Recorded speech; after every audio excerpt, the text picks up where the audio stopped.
સુરત શહેરમાં ફરી એકવાર અમરોલી વિસ્તારમાં આર્થિક સંકળામણના કારણે 3 વ્યક્તિએ આત્મહત્યા કરી છે.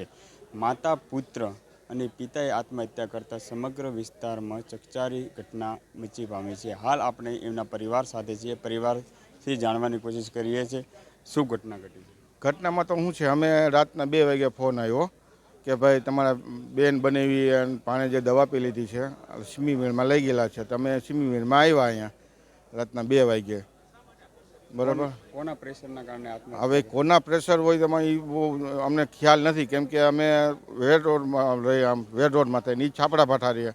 પણ મતલબમાં પૈસાનું સંક્રમણ તો એને હતું જ, કેમ કે દિવાળી પહેલાં બે બાપ દીકરો બે હીરામાં જ જતા, અને દિવાળી પછી વેકેશન પછી એ હીરામાં એકદમ મંદી આવી ગઈ હતી, એટલે બેયની નોકરી તો છૂટી જ ગઈ હતી. અને વચમાં મારા બંનેવીની તબિયત બગડી ગઈ હતી, એટલે મહિનો દિવસ તો એને દવાખાને હું આવી ગયું હતું.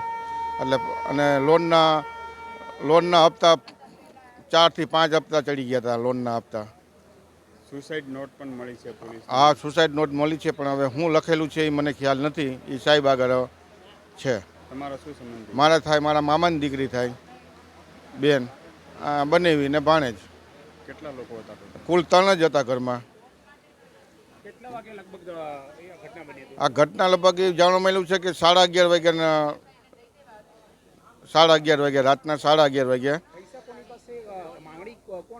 માંગણી તો બીજું શું છે, આમાં એને ફ્લેટ દિવાળી પહેલાં લીધેલો હતો ને, તેને માથે લોન હતી, લગભગ 18 લાખની લોન હતી. એટલે 4-5 હપ્તા ચડી ગયા હતા અને દવાખાનું આવી ગયેલા, ભરી શકતા નહોતા. હવે એ ખ્યાલ નથી, બેંકવાળા તો નહીં આવતા હોય, પણ મતલબમાં એને પાછો બીજાને એક ફ્લેટ વેચી નાખ્યો હતો, બીજા ભાઈને. હવે એ ભાઈ કોણ છે એ અમે જાણતા નથી, કેમ કે એ બાપ દીકરાએ 2 વહીવટ કર્યો હતો. એટલે એને કંઈક 50,000 રૂપિયા એને બાનું આપ્યું હતું જે સામે યુક્તિએ, પણ એની માથે લોન બેઠી નહીં.